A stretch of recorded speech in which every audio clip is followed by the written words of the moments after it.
कि Indian batters जो हैं लिटरली बहुत ज़्यादा स्ट्रगल करते हैं स्पिन के खिलाफ। लेकिन मैंने आपके लिए कुछ रीसेंट के नंबर्स जो है वो निकाल कर लेकर आया हूँ ताकि आपको रीसेंट स्ट्रगल्स पता लगे। आप ओवरऑल देखेंगे तो गिल भी 50 प्लस एवरेज करते हैं। इसके अलावा कप्तान शुभमन गिल साउथ अफ्रीका वाली सीरीज से बाहर हो गए थे चोट की वजह से, लेकिन न्यूजीलैंड वाली सीरीज में आप देखें तो उनको 4 बार जो है स्पिनर्स ने आउट किया था।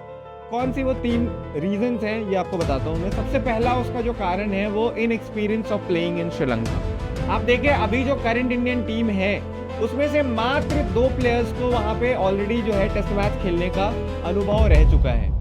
15 अगस्त से इंडिया की टीम जो है वो श्रीलंका के खिलाफ 2 मैचेस की टेस्ट सीरीज खेलने वाली है। ये जो सीरीज है वो इंडिया के लिए बहुत क्रूशियल है क्योंकि इंडिया को अभी मच नीडेड पॉइंट्स चाहिए WTC के चैंपियनशिप वाले जो रेस चल रहा है उसमें अलाइव रहने के लिए, क्योंकि अभी पॉइंट्स टेबल में आप देखें तो इंडिया अभी 5वें स्थान पे मौजूद है और उनके आगे जो टीमें चल रही है साउथ अफ्रीका या फिर आप ऑस्ट्रेलिया की बात कर लें या फिर आप न्यूजीलैंड की बात कर लें वो कहीं ज़्यादा आगे नजर आ रही है।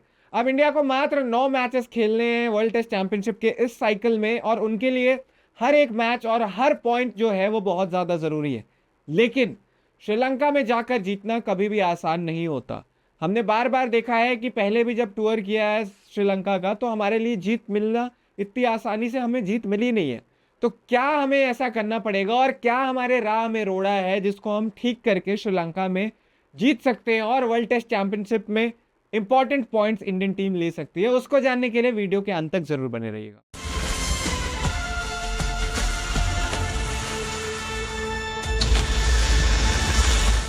नमस्कार, मेरा नाम है इंद्रनील भारती और आप मेरे साथ देख रहे हैं द न्यूज़ अरीना।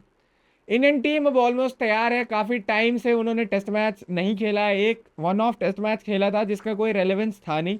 वो अफगानिस्तान की जो टीम आई थी उनके खिलाफ हमने मैच खेला था जहाँ पे हमने बहुत आसानी से जीत दर्ज कर ली थी। अगर हम वर्ल्ड टेस्ट चैंपियनशिप की बात करें, उस जो भी साइकिल में मैचेस खेले हैं उसकी बात करें, तो हमने आखिरी मैच जो है पिछले साल खेला था साउथ अफ्रीका के खिलाफ, जहाँ पे हमें 2-0 की डिफीट मिली थी। घर पे आके साउथ अफ्रीका ने हमें हरा दिया था और वो हार आज भी चुभ रही है इंडियन टीम को। आज भी हम वर्ल्ड टेस्ट चैंपियनशिप के पॉइंट्स टेबल में इतना नीचे रेंगते हुए नजर आ रहे हैं क्योंकि हमें शायद वो डिफीट बहुत ज़्यादा भारी पड़ गई है। अब हम आते हैं कि क्या श्रीलंका में हम जाकर जीत सकते हैं। देखिए 3 ऐसे जो रीजंस हैं दोस्तों मैं आपको बताऊंगा जिसमें 3 बड़े कारण हैं जिससे इंडियन टीम श्रीलंका में उनको जीत मिलनी इतनी आसान होगी नहीं जितना हमें श्रीलंका लाइट टीम लगती है ऑन पेपर या आप स्टैचर की बात करें। तो कौन सी वो 3 रीजंस हैं ये आपको बताता हूँ मैं। सबसे पहला उसका जो कारण है वो inexperience of playing in Sri Lanka. आप देखें अभी जो करंट इंडियन टीम है उसमें से मात्र 2 प्लेयर्स को वहां पे ऑलरेडी जो है टेस्ट मैच खेलने का अनुभव रह चुका है, जिन्होंने रेड बॉल एक्चुअली खेल रखा है वहां पे जाके। पहला नाम है वाइस कप्तान राहुल का, KL राहुल, जिन्होंने एक सीरीज 2017 में खेल रखी थी। उनके अलावा रविंद्र जडेजा दूसरे नाम है जिन्होंने श्रीलंका में मैचेस खेल रखे हैं, जिन्होंने 2 टूर कर रखे हैं श्रीलंका में और रेड बॉल का क्रिकेट वहां पे खेल रखा है। इन दोनों के अलावा किसी और भी प्लेयर को वहां पे खेलने का एक्सपीरियंस नहीं है। कुछ प्लेयर्स ने हालांकि व्हाइट बॉल फॉर्मेट में खेल रखा है लेकिन रेड बॉल क्रिकेट वहां पे खेलने का अनुभव बस इन्हीं 2 खिलाड़ियों को है। अगर इनके अलावा आप बात करें जो और भी दूसरे कारण है, जिसमें शायद सबसे जो मुख्य कारण है वो ये है कि इंडियन बैटर्स जो हैं लिटरली बहुत ज़्यादा स्ट्रगल करते हैं स्पिन के खिलाफ। आप याद करें एक ज़माना था जब विराट कोहली, अजिंक्य रहाणे और चेतेश्वर पुजारा, ये 3 हमारे पास ऐसे खिलाड़ी होते थे जो इंडिया में जब टेस्ट मैचेस होती थी तो हमें ज़्यादा डिफीट्स का सामना नहीं करना पड़ता था और उसमें इन तीनों का मुख्य जो रोल रहा था वही था। अब इन तीनों के अगर बैटिंग एवरेजेस निकाल ले स्पिन के खिलाफ तो विराट कोहली 60 प्लस एवरेज करते हुए दिखाई देंगे, पुजारा 50 प्लस एवरेज करते हुए दिखाई देंगे और रहाणे 40 प्लस एवरेज करते हुए दिखाई देंगे। तो इनको स्पिन अच्छे से खेलना आता था। हालांकि रहाणे के ऊपर थोड़े सवाल उठाए जाते थे। आज बाय द वे दोस्तों आप सबको पता भी होगा कि अजिंक्य रहाणे ने आज रिटायरमेंट अनाउंस कर दिए। उन्होंने बहुत सारे मैचेस जो है इंडिया को जिता रखे थे। तो इन प्लेयर्स के बाद जो नेक्स्ट बैच आया उसमें अगर आप देखें जो अभी करंट प्लेयर्स है, यशस्वी जायसवाल की आप बात कर ले, KL राहुल, उसके बाद शुभमन गिल की आप बात कर ले, साई सुदर्शन, ऋषभ पंत, रविंद्र जडेजा, इनमें से बहुत सारे खिलाड़ी हालांकि उनके साथ भी खेल चुके हैं लेकिन इन प्लेयर्स में शायद उतनी कैपेबिलिटी नजर नहीं आती है जितनी पहले के क्रिकेटर्स में, उस जमाने के क्रिकेटर्स में अगेंस्ट स्पिन जो एबिलिटी नजर आती थी। आप इनके ओवरऑल आंकड़ों को देखकर यही बोलेंगे कि भाई स्पिन तो ये बहुत अच्छा खेलते हैं, लेकिन मैंने आपके लिए कुछ रीसेंट के नंबर्स जो है वो निकाल कर लेकर आया हूं, ताकि आपको रीसेंट स्ट्रगल्स पता लगे। आप ओवरऑल देखेंगे तो गिल भी 50 प्लस एवरेज करते हैं, राहुल भी 40 प्लस एवरेज करते हैं, ऋषभ पंत भी ऑलमोस्ट 50 एवरेज करते हैं, जायसवाल सबसे ज्यादा एवरेज करते हैं ऑलमोस्ट 60 या फिर उससे भी ज्यादा उनकी जो है टेस्ट मैच की बैटिंग एवरेज है। तो इनके ओवरऑल आंकड़ों से आपको लगेगा कि अभी भी ये क्रिकेटर्स हैं, इनमें इनके बैटिंग में स्पिन के खिलाफ कोई कमी नहीं है। लेकिन अगर रीसेंट आपको बताऊं मैं, रीसेंट जो इनका परफॉर्मेंस इनकी रही है, सबसे पहले मैं आपको बताता हूं कि जो रीसेंट मैचेस इन्होंने खेले हैं उसमें इन्होंने कैसा परफॉर्म किया है। तो दो जो हमें व्हाइट वॉश मिले हैं पिछले दो सीरीज में, पहला तो हमें न्यूजीलैंड घर पे आके हरा के गई, उसके बाद जो है साउथ अफ्रीका की टीम आती है, वो हमें हरा कर जाती है। उन मैचेस में आपको परफॉर्मेंस बताता हूं। जायसवाल 6 में से 5 बार आउट हुए, जिसमें से 2 बार अजाज पटेल और 2 बार उनको ग्लेन फिलिप्स और 1 बार मिच सैंटनर ने आउट किया। जो हमारे सबसे बढ़िया स्पिन के प्लेयर हैं जायसवाल, उनकी बात कर रहा हूं मैं। उनके अलावा आप देखे, उनके अलावा जो साउथ अफ्रीका सीरीज में उन्होंने खेला था, वहां भी साइमन हार्मन ने उनको आउट किया था एक बारी। उसके बाद आप राहुल की बात कर ले, उनके ओपनिंग बैटनर जो है उनकी बात कर ले, तो न्यूजीलैंड वाली सीरीज में उनको इतना मैचेस खिलाए नहीं गए थे, लेकिन साउथ अफ्रीका की सीरीज में वो 3 बार स्पिनर्स के खिलाफ फंसे थे, जहां पे उनको केशव महाराज ने 2 बार आउट किया था और साइमन हार्मर ने 1 बार आउट किया था। और इस सीरीज में उनकी बैटिंग एवरेज रही थी मात्र 17 की।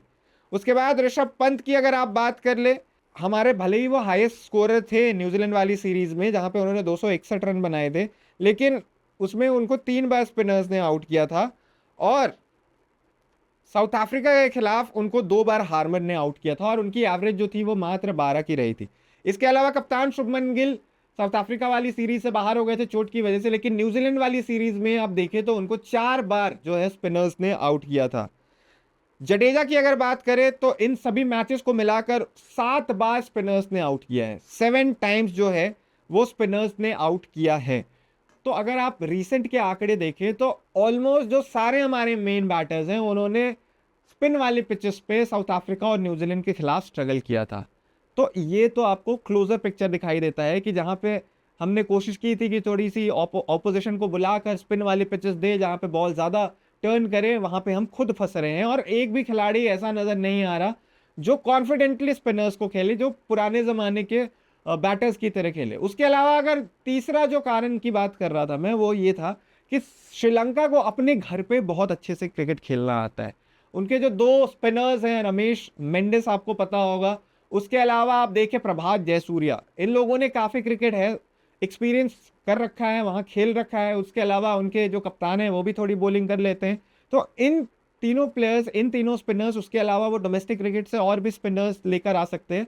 इन्हें श्रीलंकन कंडीशंस में खेलने का बहुत अच्छे से अनुभव है, और बाकी जो भी टीम वहाँ पे टूर करती है, जो भी टीम वहाँ पे ट्रैवल करती है, उनको इस पूरे इस बॉलिंग लाइनअप के खिलाफ जो है वो खेलना पड़ता है और उससे फाइट करनी पड़ती है, जो कि आसान नहीं है। हमारे जो बैटर्स जिस तरह से स्पिन खेलते हैं, जैसे अब स्वीप खेलना बहुत कम हो गया है इन बैटर्स का, समझ नहीं आता कि बॉल आगे खेलनी है पीछे खेलनी है। प्लस हम ऐसे प्लेयर्स को जो स्पिन अच्छा खेलते हैं उनको पिक नहीं करते। सरफराज खान का आप नाम ले सकते हैं, जो स्पिन के बहुत अच्छे खिलाड़ी है, लेकिन उनको टीम में चुना नहीं जाता। तो अगर हम इन एक्सपीरियंस स्पिनर्स के खिलाफ जाके श्रीलंका में खेलेंगे तो ये राह आसान नहीं होने वाली। एक तरफ उनके जो है बहुत ही एक्सपीरियंस्ड और बहुत ही अच्छे क्वालिटी के स्पिनर्स हैं जो उनके देश में खेलते हुए आए हैं और बहुत एक्सपीरियंस हो रखा है, एक तरफ हमारी बैटिंग लाइनअप है जो अभी तक स्ट्रगल करती है स्पिन के खिलाफ। इसमें 2 ऐसे प्लेयर हैं, ऋषभ पंत और शुभमन गिल, जो स्पिन के खिलाफ अपनी बैटिंग के लिए जाने जाते हैं, मशहूर हैं। इनफैक्ट यशस्वी जायसवाल का भी नाम आएगा जो कि अच्छे स्पिन खेलते हैं। तो इन 3 प्लेयर्स को जो है वो अपने कंधों पर जो है जिम्मेवारी उठानी पड़ेगी, और वहां पे जाके श्रीलंका के खिलाफ स्पिनर्स को अच्छे से टैकल करना पड़ेगा। अगर इन बैटर्स ने अच्छे से वहां पे जाके टैकल किया स्पिनर्स को तो डेफिनेटली हम जीत सकते हैं, लेकिन अगर ये अनसक्सेसफुल रहे इस चीज़ को करने में तो कहीं हम इन 2 मैचेस में से अगर एक भी मैच हार जाते हैं तो हमारी राह बहुत मुश्किल हो जाएगी वर्ल्ड टेस्ट चैंपियनशिप के लिए। आपकी क्या राय है दोस्तों? क्या लगता है आपको, हम श्रीलंका में जाकर कैसा परफॉर्म करेंगे? क्या हमें 2-0 की विक्ट्री मिलेगी, या हमें वहां पे जाके हार का भी सामना करना पड़ सकता है? अपनी राय जो है हमें कमेंट सेक्शन में ज़रूर बताइएगा, और अगर आपको वीडियो पसंद आया हो तो वीडियो को लाइक करें, चैनल को सबसे ज़रूरी बात है कि सब्सक्राइब करें। आप में से बहुत लोग जो वीडियो कंटेंट देखता है उसमें से चैनल सब्सक्राइब नहीं करते आप, तो प्लीज़ जो है आप चैनल को सब्सक्राइब करें। फिलहाल के लिए मुझे अलविदा कहने का मौका दीजिए। जुड़ेंगे जल्द आपके साथ, तब तक के लिए बाय बाय।